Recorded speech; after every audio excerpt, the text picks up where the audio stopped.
I've spent my whole life hoping, dreaming of things I've never tried. Tangled in knots, just waiting for my time to shine. What if the doors began to open? What if the knots became untied? What if one day nothing stood in my way and the world was mine? Would it feel this fine? 'Cause I got the wind in my hair and a gleam in my eyes and an endless horizon. I got a smile on my face and Hello and welcome back to Patreon with Cheese. I'm joined, as always, by my wonderful editor and good friend, Elizabeth Esten. Hello, everyone. And Liz, we've got a new TV show. We're done with Encore. It is in the past. We can watch something else on the same service. Yes, same service. We don't change. So what are we talking about, We're Liz? talking about the Tangled TV show. Woo! 3 seasons. 3 seasons, 59 episodes. It's technically 70 episods, but whatever. That's what IMDb told me. Wikipedia says 70. Okay. Conflicting reports. But remember, cut that in half because we're gonna do 2 episodes per episode because they're a half hour long. Yeah, these are for not kids. This time. Not this time because we're starting with the pilot, which is a feature-length film, kind of. It's a pilot in the winky type of way. It's like, hey, do you like this movie that you watched? How about you watch a TV show based on this movie? Yeah, I would watch it. So they bring back most of the creatives who were involved with the with the original film. They brought Alan Menken and Glenn Slater, who did the music and lyrics for the movie, back to do the show. They brought what's his name, Chris Sonnenberg, who also was involved in Gallivant, which is another show. And I think this show's really good. I got through a good chunk of the first season during quarantine and then stopped. And I've always been like, I need to find a reason to keep finishing. Everyone says it just gets better. So now we're gonna have a good reason to keep watching. And he's bringing me Liz? along with his reason. I'm just here on the ride. Yeah. So what do you think of the first episode, which is the proposal? Episode, which is also an hour. I liked it. It's very cute. Like, it was very delightful. It's like the perfect quarantine show. Like, it doesn't require you to think too much. It's really cute, but it's also really engaging with the characters and has really good action, actually, which genuinely surprised me. Let's talk about some of these voice actors. So we have Mandy Moore coming back as Rapunzel, one of the best Disney princess 100%. voices. She was meant to be a Disney princess. She was born. When she was born, she was like, "You will be a Disney princess." And not to be this guy, to maybe talk badly about other Disney princesses, or the person we just talked about for 12 episodes. Well, not really, because she was barely in them, but you know. Yeah. Mandy Moore set the tone of what a modern-day princess in the Disney canon sounds like, which is a kind of mix of modern but timeless. Yeah. Whereas everything before that, like even Princess Tiana, who was right before Tangled, she talks in the very animated 2D animation way, where it's kind of stilted, kind of weird, where Mandy Moore brings in the more kind of conversational speaking tone that would be later alley-ooped by Kristen Bell and the voices in Frozen, Encanto, and Moana. Yeah, Frozen, Encanto, and Moana, the modern lineup.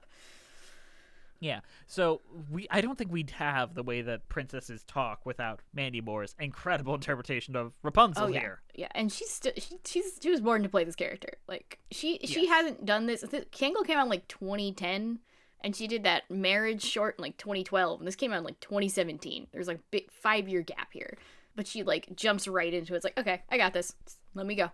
It's like no time has passed. Speaking of, we've got yes, she is absolutely 10 out of 10, perfect Rapunzel. Plays it like she knows more. Like they don't undo any arcs, which is actually very, very impressive. Yeah, it's really smart that they just jump into it, and it makes sense where it's going. Like everyone makes let's sense. think about the other. Like, remember the Aladdin TV show they did where they kind of just had to undo everyone's Literally, arc they made and Aladdin a put us scoundrel back to again, just so they could have a plot. Yeah, doesn't work. Here it's like, what logistically, I feel like they did this because there was legitimately more story they wanted to tell. Yeah, like, how is Rapunzel dealing with being a princess when she's been doing this has an entirely different life. Yes, there's that, but then she's like going from one toxic parenting, which is like the traditional Disney sense, to like actual real kind of toxic parenting. Yeah, like the deeply overprotective father. Which you understand where he's coming from too, but that doesn't make it not toxic. No, it's like, I understand that your infant was kidnapped and you're deeply traumatized by it, but she's a fully grown human. Like, you have to let her fly a little bit. She's 18 years old. Like, she's gonna have a rebellious streak. You gotta accept it. So. Yeah, and she wants to see the world. She's been kept up in a tower for hours. She doesn't want to be kept up in another location. She wants to, like, see stuff. Yeah, touch her gross bare feet to the ground and all that. Yeah. I'm surprised she even put on shoes in this. Like... Yeah, the foot fetishists obsessed with the Rapunzel feet, which was a thing in 2010, when Tangled came out, I remember. It was really... She did have, like, weird-looking, like, animated toes where they're, like, really strangely puffy. Yeah, also they moved, like, individually. It's like, they move like real feet. Yeah, it is worse in Moana, because Moana has really puffy feet, like they're kind of blown up like a balloon. Yeah. It's strange. There's a lot of foot stuff Disney's doing these days. They didn't do it in Encanto. I think it started with Tarzan. Oh, yeah. Tarzan was like the big foot, let's show some feet. Yeah, I remember when he grabs Jane with his feet somehow, and when I was a child, I was just like, what in the fuck is happening here? In the theater? Back row, 4-year-old Liz. I wish. I did not see this in theaters. What in the fuck is happening? I did not see these theaters before, but I watched it on Disney Plus when I was like an older person. No, he was holding Jane with his arms, and he was holding his feet on the vine he was swinging from, and I was like, how is this happening? What? How? Also, I don't like Tarzan. I hold the same opinion Sideways does on Tarzan, so if you want to know the quick summary of how I feel about Tarzan. Let me tell you, the stage musical is worse. Oh, God. Zachary Levi is back as Eugene Flynn Rider Fitzherbert. Yes. Fantastic. An iconic He's great. name. And I think Zach Levi is like the reason Kristoff is the way he is. He's like, he feels like it. Kristoff feels like an actual person, but he feels like a copy of Flynn Rider, but with a different personality set on top of it. Yes. But let's talk about Tangled for another second. We did an episode with Joel Arnold about the Tangled stage musical for whatever reason. And Tangled is the first step Disney made in stepping away from the villain traditions. Meaning we still do have a traditional villain, but let's take a look at Hunchback, where the villain is the most interesting thing in that movie, and the kind of leads are like lesser yeah, so. Frodo is the most compelling which part kind of of the movie. which makes the whole experience a little less engaging, all things being said. And then you've got something like Tangled, which is very character based. You really care about what they want.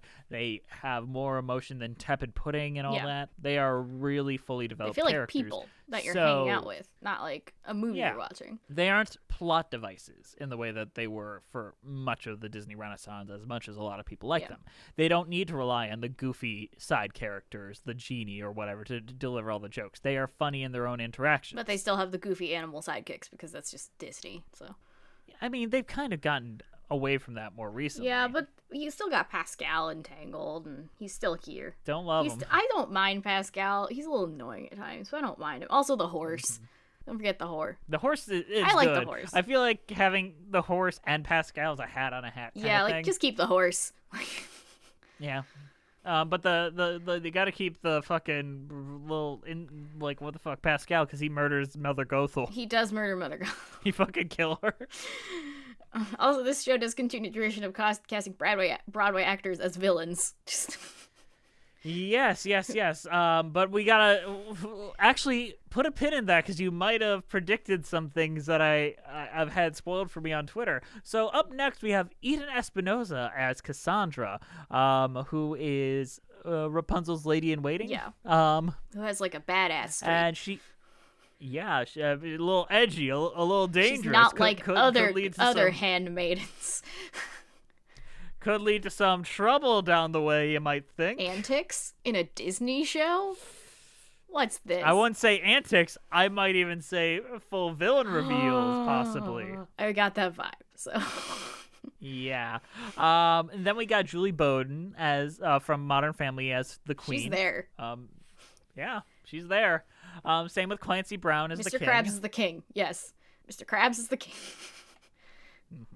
But the one that steals the show and my forever musical theater girlfriend Laura Benanti is the Lady Kane, the villain of this Jess episode. Jess is on a mission to get me to watch as much Laura Benanti content as humanly possible.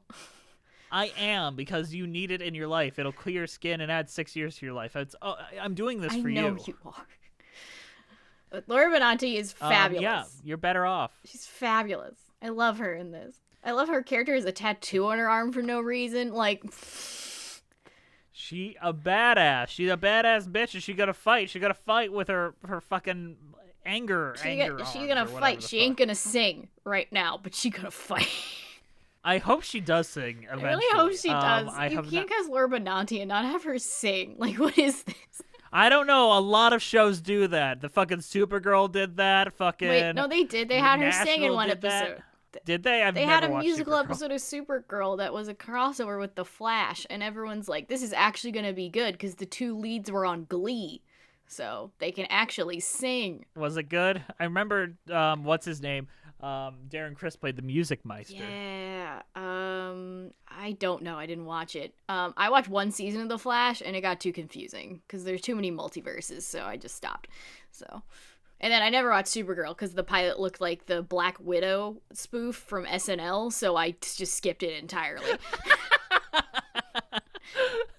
You're right. You finally summed it up. Yes. It looks like the Black Widow spoof. It's just Supergirl is a girl working for a faction magazine who's also a superhero. Yeah. What? Did she have a gay roommate now, too? And is his name I bet Thor? they did. Honey, you're putting ketchup on your Oreos. And then it's wacky face. Honestly, I'm not gonna lie. That movie looks better than the real Black Widow movie. I would watch the hell out of that movie. Especially that awkward robot sex scene they alluded to. I just want to see the awkwardness that might become. If you go to Paris, who eat ice cream with Hulk? Let's talk about the songs in this episode. So I think we only have two.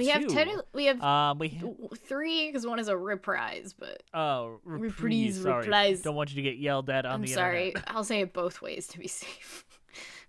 It's reprise like Febreze. Okay, reprise. Is what I've been I'm told. learning. But yeah, there's the first one, which reminds me of When Will My Life Begin, and unpopular opinion, I really don't like that song. Well, what do you think of the new version? The Wind in My Hair. I like the Wind in My Hair song. It made sense, and the lyrics were nice and the melody was nice. All the songs sound a little too pop music children-y to me, so they're trying to. Well, it's Alan Menken and Glenn Slater. Yeah, so. that does make sense. Though as a big fan of Gallivant, I know they can do a lot of weird stuff. So. Let's just say this does feel a very kid show twee to start with. But get used to the Wind in My Hair, because that is gonna be the theme song for the rest of the show. Honestly, I'm happy about that. That's a good choice for a theme song. I think the song before Wind in My Hair is a little too much like When Will My Life Begin, which every time I watch Tangled, I fast forward through that song because I hate it.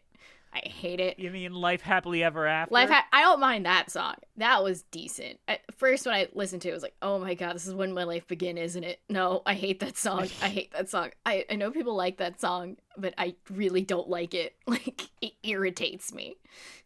I completely understand that. It's like, but that being it's one of the worst I want songs in Disneydom for me, personally. I'm just like... Really? I don't like it. It's not as bad as Go the Distance because that song is so generic it says nothing. So I'm trying to think of one worse. To be honest. I just really don't like it. It irritates me. Every time it starts, I'm like, no! What was the horrible song that Anna sings in Frozen 2 as her I haven't song? seen Frozen 2, so maybe once I watch that... Oh, Frozen 2 is so fucking bad. I haven't seen Frozen 2. I skipped it when it was in theaters, so... My god, it might be one of the worst Disney films ever. God. So maybe once I watch Frozen 2, I'll change my mind. Like, the songs are the problem. Okay, so we're going to go on a little We're going on Frozen 2 Patreon rant, sheet. everybody. Let's get ready. So, I don't know. Like, Frozen 2 is obviously a very financially successful film, one of the highest grossing films of all time. Bad. Still have no idea what happens in that movie. They were very confused. And then they had the gall to release a 9-hour documentary about how they made the Frozen 2. So I'm like, well, hopefully there's some answers here. And it is. The answer is poor Jennifer Lee, who is the director, was also hired as the head of animation at Disney at the same time. So she's both running the entire animation department and directing this film. And it's obviously she's just strung out too thin. And then poor Bobby Lopez and Kristen Anderson Lopez are just sitting there like... okay, we get that there's a voice, but what is the voice? And she's like, it's just supposed to be this drive in her that's supposed to... They're like, no, we need a literal answer! What is this voice? We don't tell a story through, like, thematic ties! Oh, no. They're just getting really angry and frustrated. And you can see it because it's over Zoom for some reason because they're on the other side of the world. And Jennifer's like, it's just supposed to be this like metaphorical thing that's like a voice driving her into this place that'll take her to her dark. No, we need... Who is it? Who is this voice? What is it doing? What is the purpose? Oh, God. The movie's so now bad. That makes and then sense. they're just like, it's Evan Rachel Wood's voice. That makes sense now. No, because I heard people thought it was messy. It's like, I know why Jennifer Lee was going insane. Jennifer Lee. And poor Kristen Anderson Lopez is just trying Kristen her Anderson best. Lopez. Because Bobby Lopez doesn't talk much. He just lets his wife do As the he should. talking. Mm-hmm. Happy wife, happy life. Hard agree. Sorry, I didn't mean to go into the Frozen 2. But what'd you think of the other song, Life Happily Ever After? It grew on me. At first, it was a little... I was like, is this Will My Life Begin Part 2? Because I swear to God, if she starts listing her daily routine and they use that as a character setup, I'm literally going to jump off a cliff. Like, no, I can't. Because I just find that I don't like how she lists her daily routine in that song. I'm just going to go on a rant why I don't like When My Life Begin for a hot second. Go for it. I'm Look, listening. I don't mind the song rhythmically. It's a little too poppy for me. It's clearly made to be played on the radio, and it's sung by Mandy Moore, who made songs for the radio. So that makes it even worse. And also, all the verses are her just listing shit she does, and then her chorus is like, when am I gonna do things? And then the next verse, I'm like, maybe she'll talk about how she doesn't want to do these things, and then she just lists more things she does, and I'm like, stop listing things! Just stop listing! And then I'll flick and flick and flick and flick the bean, and I wonder what life really means. It's like, I don't want to hear how you cook shit. I don't care. I want to know how you're feeling about it. Like, how are you feeling about your routine? You're just not talking about it. I'm not your therapist, Rapunzel. Like, Jesus Christ. Anyway, the song in this actual show, I actually liked it a lot because it was actually a character song that explored. Yeah, it's everyone's setup. It explored things. And so, Glenn Slater, my dude, I know Love Never Dies must have been a rough go for you, since you are much more a comedic writer than you are a dramatic writer. This is you still write some cringe ass lyrics, but if you kind of make it a punchline, it works. But like, life's gonna be like strawberry sherbet when she's Miss Eugene Herbert. Like, fuck me, dude. I thought that was cute. Yeah, it's cute, but I don't like it. Yeah, honestly, I think in the moment, it felt like he was trying to pull a lyric out of his ass. He's just like, I need to say something cute about this woman I want to marry. And then they make fun of him. It's like, oh, shit, that wasn't good. Yeah. That wasn't good. That's Sorry. fair. That's fair. I mean... So what is the plot of this? Like, we talked about the two songs. What actually happens in the city that is now probably banned because we'll get in trouble for saying the word? We cannot say the word that this kingdom is called. We can say it in the first episode, but we're gonna try to keep it to the minimum. It's called Corona. Yeah, it's called the Kingdom of Corona, which honestly I forgot. I remember as soon as they said at the Kingdom of Corona at the top of the episode, I'm like, oh my god, I forgot this kingdom was called Corona.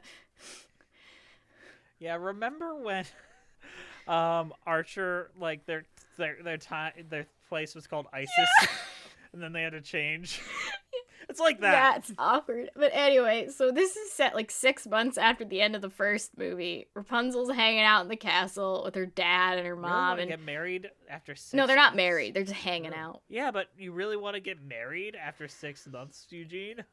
Straight people love to get married fast. So Do they? Especially in media. So I guess. Anyway, so marriage is the only way you can fuck each other. Yeah, that's how Disney works. Eugene just wants to stay in the same room as her, but they can't until they're married. Because that's how the kingdom of Panorama does that. So the kingdom of Pangea. But anyway, so Rapunzel and Eugene, or Flynn, or they just call him Eugene now. They're just living in this castle, and the coronation is coming up, and Rapunzel's just feeling kind of trapped. She doesn't want to really be a princess. She doesn't know she wants to be a princess. She wants to do stuff. She wants to be free, like a bird. And then Laura Benanti blasts it. Oh wait, no, we still need to like go to like the sharp place where you get all the stabby stabs. Yeah, so she sneaks out one night with her handmaiden, who potentially will be evil at some point. Or a lesbian. A lot of people ship them. Honestly, I see it. They both have the haircut in the beginning, so it makes sense. Yeah, I mean, let's go lesbian. Yeah, so they go beyond. Eugene can fuck his horse or something. And those two horses will probably fuck, because Rapunzel has a lady horse that the male horse is a crush on, so Pascal doesn't get a love interest, Gotta though. pair your heterosexual tropes. Yeah, Pascal doesn't get a love interest, though, because no one likes him, apparently. So Pascal's gay. That's not allowed in the Disney Pascal's world. asexual. He just wants bugs. So they go beyond the walls of the city of Pangea, and she touches the thing where the magical flower used to be from the first movie, and then her hair grows back, because at the end of the first movie, her hair got all short and brown, like mine usually is. So... See, I'm not a fan of this. I thought her short brown hair was really I cute, loved her and short I'm brown sad they got hair. rid of it. There's not enough brunette princesses. Like, there's so many. We got there's so Belle. many blonde ones. Like, can I remember when I was a kid, when I saw Belle had brown hair, I got excited. I was like, there's one of me. Not gonna lie, I prefer brunette people in general. I find blondes annoying. You are a I mean, blonde. just look at me. Yeah, I know. Why do you think I find them annoying? That makes sense. There you go. I always like brunettes more, so it's like I was never into the Auroras. It's all Snow White for me. Yeah, she's the only she's one of the only ones with black hair. Yeah, I mean, if your skin's that white, you gotta have dark hair. Gotta. Make your skin whiter, because it's the point of the character. It's literally the entire point of character. She has the whitest skin ever. And that's why we're hiring Rachel Zegler. Rachel Zegler. Is it Ziegler or Zegler? I've heard it both ways. I've heard conflicting reports. Okay, so how much are we gonna agree that Lady Kane is too hot for words, like a little too spicy for Disney? She's too spicy for Disney. She's too spicy. Like her just walking around in her corset and she has a rose tattoo on her upper arm and a skull necklace. Like, what a badass! Okay. So she goes beyond the wall. She gets her hair back, but at the same time, it's revealed that when Rapunzel got captured, her dad told all the criminals to go to prison because he hated criminals now. Because his daughter got kidnapped. Oh, yeah. Very anti-criminal. Yeah, the kingdom of Pangea is very anti-criminal. No, it's not. I'm just... Yeah, stop and frisk. I'm just working around the name of this kingdom because I don't want to say it. I do not want... There's so much porn of Lady Kane. Oh, no! I'm sorry, I just looked her up to get a visual, and there is so much porn of her. Yeah, no, one of my other tiny jobs I do. I have 2 small jobs, including this one. I do thumbnails for Wisecrack, the YouTube channel. I do some of their podcast channel, and they asked me to do one for the Sonic the Hedgehog movie. And let me tell you how horrifying that was, because I did not want to come across the fan art. And I got enough, and then I kept scrolling for some reason, and I came across Pregnant Sonic, and then I immediately took a 10-minute break. I was like, yep, nope. I mean, that's actually very popular in the Sonic fandom. I know. I don't know why it is, but they love making Sonic pregnant, and Tails is usually the thing that comes out. I don't know. It's so disturbing. Hold on. But anyway. Hold on, we're talking about... Yeah. Jess will continue to do his Google searching while I talk about the plot of this movie. Keep going. So the king locked up all the criminals, and a thug voiced by a man whose name I'm not going to say out loud because he sucks, is like, hey... Jeffrey Tambor. Wayne State's own Jeffrey Tambor. Yeah, he sucks. He sucks. Make him... Fuck that guy. Fuck Jeffrey Tambor. So he's like, hey, thugs, I want to take over this kingdom and work with Lady, whatever her name is, Lady Camden. Lady Camden? Lady Kane. I'm getting confused with a Drag Race contestant. Sorry. I mean, Laura Benanti does give Drag Race vibes. No, I'm getting confused. There's a Drag Race contestant named Lady Camden. I conflated them by accident. So, Lady Kane then breaks out all the criminals and then takes over Rapunzel's coronation. And then via fighting, they take her down and put her back in prison. And then the dad is like, hey, Rapunzel, you can't leave this castle because I'm an overprotective father. And then it ends. Yeah. Also, there's a part where Eugene proposes, but it goes by in a flash, so. Yeah, it's.